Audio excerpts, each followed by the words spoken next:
UTL solar solar लावणार आणि सबसिडीही मिळवून देणार। देवेंद्र फडणवीस तिसऱ्यांदा महाराष्ट्राच्या मुख्यमंत्रीपदी। आझाद मैदानात पार पडला ग्रँड सोहळा। पहिल्या कॅबिनेटमध्ये रुग्णाला 5 लाख रुपयांची मदत देण्याचा निर्णय। फडणवीसांनंतर एकनाथ शिंदेंनी घेतली उपमुख्यमंत्रीपदाची शपथ। शपथविधीनंतर शिंदेंकडून बाळासाहेब ठाकरे आणि आनंद दिघेंच्या प्रतिमेला अभिवादन। अजित पवारांचा अनोखा विक्रम। अजितदादा पुन्हा उपमुख्यमंत्रीपदी। 6व्यांदा उपमुख्यमंत्रीपदाची शपथ घेणारे दादा पहिले नेते।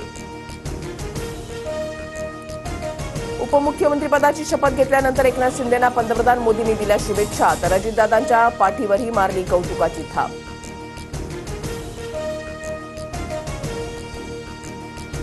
निकषात असलेल्या लाडक्या बहिणींना योजनेचा लाभ मिळणार। 2100 रुपये देणार। वचननाम्यामध्ये दिलेली आश्वासनं पूर्ण करणार। पदभार स्वीकारताच मुख्यमंत्री देवेंद्र फडणवीसांची घोषणा। सीएम असताना कॉमन मॅन म्हणून काम केलं, आता डीसीएम म्हणजे डेडिकेटेड कॉमन मॅन म्हणून काम करणार। उपमुख्यमंत्री एकनाथ शिंदेंची प्रतिक्रिया। राज्य मंत्रिमंडळ विस्ताराची चर्चा पूर्ण। नागपूर अधिवेशनाआधी मंत्रिमंडळ विस्तार होणार। मुख्यमंत्री देवेंद्र फडणवीसांची माहिती। नव्या सरकारचा मंत्रिमंडळ विस्तार 11 किंवा 12 तारखेला होण्याची शक्यता।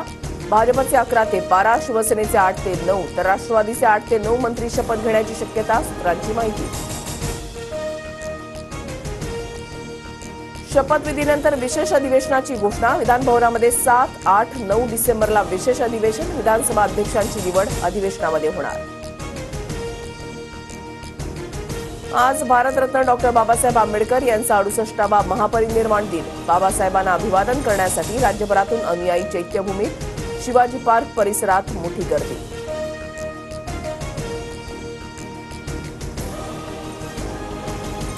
आजपासून भारत आणि ऑस्ट्रेलियामध्ये बॉर्डर गावस्कर ट्रॉफीचा दुसरा सामना। ॲडिलेडच्या मैदानावर पिंक बॉल कसोटी सामना असणार। सकाळी 9:30 सामन्याला सुरुवात होणार। UTL सोलार सोलार लावणार आणि सबसिडीही मिळवून देणार।